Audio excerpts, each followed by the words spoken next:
Right, so welcome back to another video on this channel. Today we're doing another tier list video, and today I'm going to be ranking every single Premier League club's transfer business from best to worst. So as you're probably aware, at this stage the transfer window has closed for Premier League teams to buy from abroad and domestically now as well, and I think this is the perfect time now to rank every club's transfer business from best to worst as what transfers they did during the summer. Now, the factors I'm going to be taking into account when I'm ranking all these Premier League clubs' transfer business is firstly obviously the players they signed, the players they let go, the players they managed to keep, and also an important factor for me is whether they actually improved their squad or how well they improved their squad. And yeah, let's get straight into this video now, starting with, of course, the tiers we're going for in this video. Now, as you can see right now, these are the tiers we're going to go for in this video. So the top tier is money well spent, then we have good business, okay, could have been better, and then the worst one is waste of time. And yeah, we're going to get straight into this video now, starting off with Arsenal. Now, I've put them in the second to top tier in the good business section because I think they've done some decent business. Their key rivals include the likes of, Thomas Partey, Willian, Gabriel Magalhaes. They managed to get Dani Ceballos back on loan for the season from Real Madrid. But the most important thing for me is the fact that Arsenal managed to somehow keep hold of Pierre-Emerick Aubameyang. He signed, of course, a contract extension, so he will not be leaving anytime soon by the looks of it. Because let's be honest, Aubameyang is the kingpin in this team, and had they lost him, it would have been an absolutely major blow, not only to their squad, but also to the fact that they probably wouldn't have attracted half the players they did. And yeah, I think that Arsenal did look at the key areas they needed to strengthen, and I think they've done some decent business strengthening in those areas that they needed to. I think that obviously missing out on the signing of Noah from Lyon is a big miss. Overall, Arsenal have had a fairly decent window, so yeah, that's why I put them in the good section in this video. Next up, we have Aston Villa. Now, I've put them alongside Arsenal in the good business section because, again, I thought they'd done some very good business this summer. Their key signings, of course, they signed Matty Cash and Ollie Watkins from their championship clubs respectively, Emiliano Martinez, Bertrand Traore, and of course Ross Barkley on loan from Chelsea. And like Arsenal, I think the main thing for Aston Villa in this summer transfer window was, of course, keeping hold of their kingpin in the team, and that is Jack Grealish for Aston Villa. And I don't know how they've managed to keep him, but managing to build this team around Jack Grealish and strengthen with the likes of,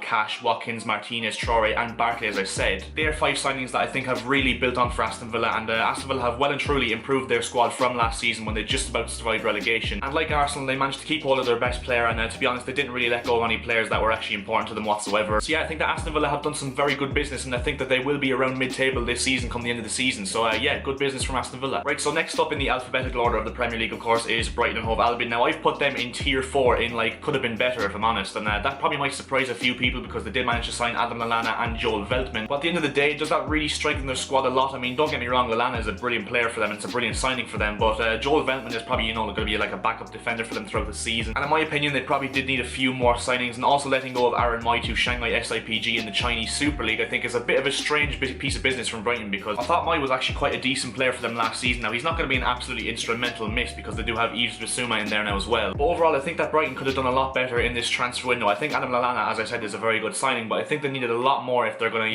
challenge for that mid-table spot in the Premier League, and yeah, that's why I put them in the could have been better section in this video. And next up, we have Burnley, and do I even need to say anything more other than put them in the waste of time section, because let's be honest, their transfer business was a waste of time essentially. Their only actually marquee signing was Dale Stephens, and obviously he was a replacement for Jeff Hendrick, who they let go to Newcastle, who I would say is probably a better player than Stephens. So Burnley have actually technically downgraded their squad this summer. I mean, don't get me wrong, it was very good they managed to keep the hold of the likes of Nick Pope, Dwight McNeil, James Tarkowski, those important players they managed to keep a hold of. But overall, I think that Burnley haven't improved their squad whatsoever. I mean, I feel bad for Sean Dyche because he's literally just not getting back by those owners, and yeah, I wouldn't be surprised if he leaves anytime soon. And yeah, that's why I put Burnley in the bottom section in this video, purely because I think they've had the worst transfer window out of every club in the Premier League, simply because they've probably downgraded the squad, if I'm honest. So yeah. And next up, we have my club, Chelsea. Now, obviously, I'm going to put them in the top section. I mean, our transfer window has just been absolutely unbelievable. Don't worry, guys, I'm not going to be spoiled and say that we're not just been unbelievable in the transfer window this season. Timo Werner, Hakim Ziyech, Kai Havertz, Thiago Silva, Edouard Mendy, and Ben Chilwell, all the names through the door. And yeah, all of that business with no major departures either. I mean, I know we let go of some players like Loftus-Cheek and Ross Barkley on loan to other Premier League clubs, and Batshuayi as well, but those players were going to be nothing more than squad players for us this season, if I'm being perfectly honest. So I think that we've improved our squad massively with little departures, and I think that Frank Lampard's done some very, very good business this season, which leaves us with no excuses not to do well this season, of course. And yeah, overall, I think that you can't really complain as a Chelsea fan with the transfer business we've had done this summer. I mean, it's just absolutely brilliant, and probably a lot more than we actually expected going into the summer. And yeah, if I'm being perfectly honest, I don't think you can mark Chelsea in any other category other than the top one in this video, because I think our transfer business has been nothing short of absolutely spectacular. So yeah. And next up, we have Crystal Palace. Now, I've put them in the second tier in this video in the good business section because, as I said, I think they've done some very good business. It's a similar case to Aston Villa and and Arsenal, they made some decent signings like Eberici Eze. They managed to sign Nathaniel Klein and Jack Butland late on. Also getting Nathan Ferguson on a free transfer from West Brom. I know he's come into the season injured, but he'll be a decent signing when he comes in as well. And Michy Batshuayi on loan from Chelsea is a brilliant piece of business, I think. But keeping hold of Wilfred Zaha was the main thing for Crystal Palace. Now, I predicted them to get relegated simply because I thought that Zaha would leave to a bigger club in the late days of the transfer window, but obviously that didn't materialise, and Zaha is still a Crystal Palace player. And yeah, Crystal Palace have a very good squad and a very good manager in Roy Hodgson as well, so I wouldn't be surprised whatsoever to see them finish around mid-table this season yet again. And yeah, overall I think that Crystal Palace have had a very solid transfer window, both in terms of the amount of arrivals and lack of departures that actually mattered to their first team. And yeah, that's why I put them in the good business section in this video. Next up we have Carlo Ancelotti's Toffees army in Everton, and I put them in the top section. I mean, it's absolutely no surprises. The transfer window they've had is just absolutely phenomenal. James Rodriguez, Alan and Abdoulaye Doucouré, the main three, they've just completely reinvented their midfield, and my god has it paid off so far in the early weeks of the season. They've also signed Ben Godfrey from Norwich, who is a decent young signing in defence, and Robin Olsen on a season-long loan from Everton, who will of course give competition to Jordan Pickford, who's been scrutinised in the recent weeks. But yeah, of course you have to highlight the midfield signings of Alan, James Rodriguez and Abdoulaye Doucouré, because those three signings have completely reinvigorated that Everton team. As I said, they look a completely different team with those signings in there now. And yeah, it wouldn't surprise me whatsoever if Everton did qualify for the Champions League, or at least challenged anyway, because as I said, those signings have made Everton into a completely different team, and Everton do look very, very strong this year. Next up we have the first newly promoted side in this video, and that is Fulham. Now, they've made too many signings to list off, but I think the key ones for me are the likes of Ruben Loftus-Cheek, who of course they got on loan from Chelsea. I mean, Fulham did manage to get a lot of loan deals in, the likes of Ademola Lookman as well, Joachim Anderson, Ola Aina, Alfonso Areola. Now, I've put Fulham slap bang in the middle in this video in the OK section, purely because I think they've made some decent signings on paper, don't get me wrong, but overall I think that Fulham's business is pretty much a hit and miss. I mean, there's a lot of players that will improve them instantly, like the likes of Ruben Loftus-Cheek for example, but there's a lot of players that have come from abroad leagues that aren't really proven in the Premier League, and probably will take some time to adjust, and to be honest will probably be 50-50 whether they work out or not. So yeah, I think it just makes sense to put Fulham in the middle in this video, purely because I think that their business could actually pay off for them in terms of survival, but it's going to be very hard for them, and yeah, I think I put them in the middle section in this video. I think that's fair for them. Next up we have Leeds United. Now, I've put them straight in the good section in this video, purely because I think they've had a very good transfer window in terms of the business they have done, managing to get a few of their key players from last season on permanent deals, like the likes of Jack Harrison, Helder Costa and Eli Meslier is very important for them, and also adding to that with the likes of Ruben Koch, Diego Llorente, you know, Rafinha, and also that man Rodrigo up front as well. And to be honest, Leeds didn't really need too much to improve this squad. I mean, Leeds' squad already is Premier League standard, and they will probably finish around mid-table. And yeah, overall I think that Leeds have strengthened all the areas that needed strengthening, and I think they have a lot of good squad depth now in that team. So yeah, I think that Leeds deserve to be in the good business section in this video. Next up we have Leicester City. Now, I've put them, again, like Fulham, in the middle section in this video. Now, a lot of people may be surprised that I haven't put them in the good section, because let's be honest, they have made some decent signings, but overall I think compared to the rest of the teams in the good section in this video, I think that Leicester will probably have to be a tier down from that, because they did lose Ben Chilwell and replaced him with Timothy Castagne, which, don't get me wrong, is a brilliant piece of business, because although Chilwell is a very good left back, Castagne is very good as well and looking really promising in his first few days at Leicester. They've also signed Wesley Fofana, a young centre back from Saint Etienne in France, and they've also signed Cengiz Under on loan from Roma. And don't get me wrong, I think that Leicester's signings have been quite promising, but overall I think that they haven't really improved their team massively, and you know what, it could actually work out for them because they're doing well so far this season. So nevertheless, I think that that's the reason why I put Leicester in the middle section and not in the good section, purely because compared to the teams that are actually in the good section, Leicester have kind of, you know, not been as good. And next up we have the current Premier League holders in Liverpool. Now, I've put them in the good section in this video because I think they've had a very good transfer window, you know, the likes of Thiago, Diogo Jota, the two main signings for them. They've also managed to get Kostas Tsimikas in from Olympiacos, obviously as cover for Andy Robertson, which is always decent. And yet, to be honest, the reason I put them in the good section is because they haven't lost any of their main players. Now, obviously, you know, none of their players were going to leave after winning the Premier League. They managed to keep all the likes of Van Dijk, Salah, Mane, you know, those integral players. But I think the addition of Thiago is just absolutely game-changing. I mean, they got a world-class player for, let's be honest, 25 million is just an absolute steal in my opinion. And also managing to get more cover as well in the likes of Jota and Tsimikas, which in my opinion was one of the main concerns for Liverpool going into this season, whether they'd have the squad depth to compete with the likes of City this year again. And yeah, overall I think that Liverpool have had a very good return in the transfer window, hence why I've put them in the good section in this video. Next up we've got Manchester City, and I put them alongside Fulham and Leicester, surprisingly, in the OK section in this video. Now, hear me out on this one, because I know a lot of people will be saying City have strengthened the areas they needed to strengthen, but I kind of beg to differ about that, if I'm honest. I mean, don't get me wrong, Ruben Diaz and Nathan Ake are two very, very solid centre-back signings, and I think will go a long way to fixing City's defence that was, you know, kind of shambolic without Laporte last season. But in my opinion, losing Leroy Sané, now I know he was injured for the majority of last season, but losing him and replacing him with, let's be honest, an unproven Premier League player in Ferran Torres, who hasn't really looked that much of the part so far in the City shirt, I think that's massive. And I think that losing a key player, like a world-class player, let's be honest, like Leroy Sané, is going to hit City very hard in the future. Now, don't get me wrong, I think the signings of Diaz, Ake and Ferran Torres as well are very good pieces of business from Manchester City, but at the end of the day, I don't really think they've improved their squad as much as they would have liked to, and that's why I put them in the section they are in. And now we have the other team in Manchester, and that is of course Manchester United, and I've put them alongside Manchester City in the OK section in this video. Now if I'm being perfectly honest, Manchester United's situation in transfer window is a bit weird because it really fluctuates what tier they could be in based on one signing that didn't happen, and that was of course Jadon Sancho from Dortmund. Had they signed Sancho, I think I would have put them in the good section at the very least in this video, but the fact that they didn't get Sancho kind of leaves me to believe that they maybe could even be in a tier lower in the could have been better section, but I think that they deserve to be in the OK section purely because of the likes of Alex Telles and Donny van de Beek, and even Edison Cavani as well, who, yeah, of course, does have flop written all over him in the Premier League, but you never know, he could be a decent signing for them. But yeah, overall, I think the business of Telles and van de Beek is two very good signings for United, and two signings that very much improve their starting 11, if I'm honest. And yeah, that's why I've not been too harsh on Manchester United in this transfer window, even though I probably should be with the Glazers, because how they didn't sign Jadon Sancho this summer is an absolute joke in my opinion, but nevertheless, I've put them in the OK section in this video. Now, next up, we have Newcastle United under Steve Bruce. Now, I put them in the good section in this video because I think they've actually had quite a decent transfer window with the likes of Callum Wilson, Ryan Fraser, Jamal Lewis, and Jeff Hendrick. They're like the four main signings for them. Also, keeping hold of Alan Saint-Maximin is very important for them as well, and I think overall Steve Bruce has really strengthened this Newcastle squad. And yeah, if I'm being honest, I think if this Newcastle team were to click in all areas of the pitch, I think that Newcastle could cause teams a lot of danger in a lot of areas of the pitch. It's just whether Steve Bruce can actually get them going, because so far this season, I have to be honest, the football just hasn't been anything to shout about whatsoever. But overall, I think they've had some decent transfer business, and that's why I put them in the section they're in. Next up, we have Sheffield United. Now, I feel like I've been a bit too harsh on Sheffield United here because I put them in the fourth tier in the could have been better section. That is purely because I don't really think they've strengthened their starting 11 whatsoever, and I purely think that, you know, all signings that they've made this summer are mainly backups, bar Aaron Ramsdale, who of course had to be signed because Dean Henderson went back to United. When you look at the signings of Ethan Ampadu, a very good loan move from Chelsea, don't get me wrong, but does he really improve Sheffield United's defence? Ryan Brewster on a permanent deal from Liverpool, then you have Max Lowe and Jayden Bogle both from Derby. They're also players that really you could debate don't really improve their starting 11. Oliver Burke in there on loan from West Brom as well really doesn't improve their starting 11 either. Now, you could debate that Brewster actually does improve their starting 11, and I think he will over time because he's a very good young promising striker. But overall, I think that Sheffield United haven't done the business that they would have hoped to do at the start of the window. I don't think they've improved their squad on the brilliant season they had from last season, and that's why I put them in the could have been better section in this video. A disappointing transfer window from Sheffield United in my opinion. Next up, we have Southampton, who did manage to get the permanent transfer of Kyle Walker-Peters from Tottenham. They also managed to sign Mohamed Salazou from Real Valladolid, Ibrahima Diallo, who was a replacement for Pierre-Emile Højbjerg, who did join Tottenham early on in the window, and also Theo Walcott, who they did get on a season-long loan from Everton on deadline day. Now, to be honest, I feel like I've been a bit harsh on Southampton once again because I put them in the could have been better section purely because I think that they could have done a lot more to strengthen their squad this window. I think they made some decent signings. I think Walker-Peters is a very sturdy piece of business in their right back position. Salazou, I think, is a very underrated signing, but he hasn't really made his way into the Southampton team just yet, and neither has Diallo, who replaced a very good player in Højbjerg, let's be honest. And yet, to be honest, I think that Southampton have improved their squad very marginally, and I think that they deserve to be in the section I put them in this video. But yeah, I think some very good pieces of business long term for Southampton, which losing a key player like Pierre-Emile Højbjerg, who was one of the main players in that Southampton team over the last few years, was a bad piece of business from them, even though they were forced into it in a way. But yeah, that's why I put Southampton in the tier that they're in. Right, so next up we have Tottenham. Now, I don't think there's any debates here. I put them in the top tier with Chelsea and Everton because their transfer business has been nothing short of sensational really this summer. And to be honest, that wasn't really expected because we all thought that Daniel Levy was going to be stingy in this transfer window and give Jose Mourinho pretty much lackluster changes in this Tottenham team. But how wrong were we? Their signings this summer consisted of the likes of Pierre-Emile Højbjerg and Matt Doherty from Premier League clubs. I mean, we can't miss Gareth Bale on a season-long loan from Real Madrid. Also getting Sergio Reguilon from Real Madrid as well was a very good piece of business. They got Carlos Vinicius on loan from Benfica, Joe Hart on a free transfer from Burnley, and also Joe Rodon on the deadline day signing from Swansea. They did lose Jan Vertonghen, but overall I think that the signings they've made have just completely overshadowed that loss because Tottenham's transfer business, in my opinion, has been absolutely sensational this summer compared to what we expected them to be. And yeah, overall I think Jose Mourinho has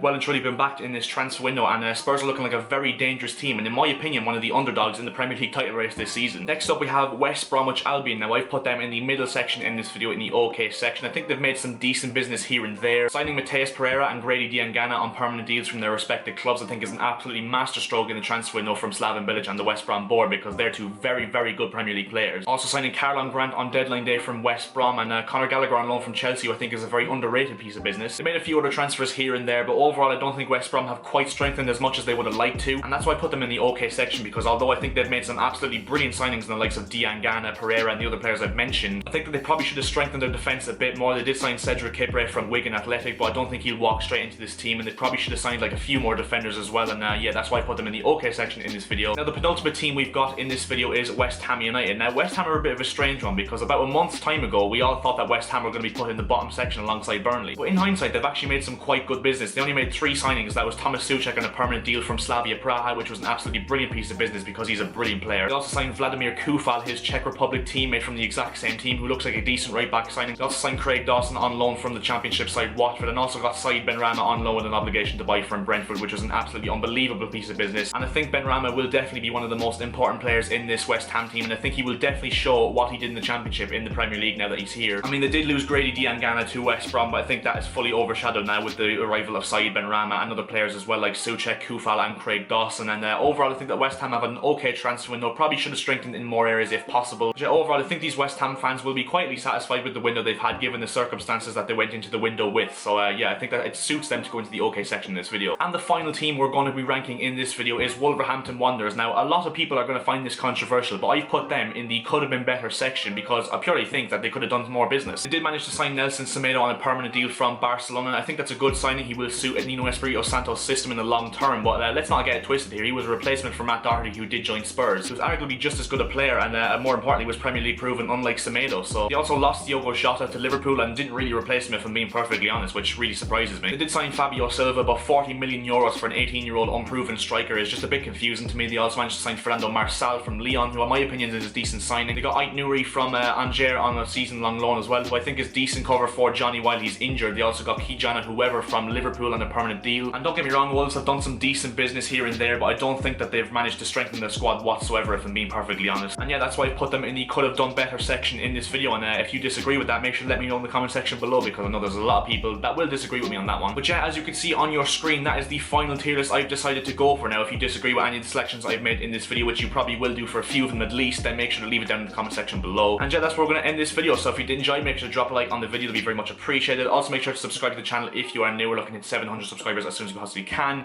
I'll see you guys in the next video. See ya.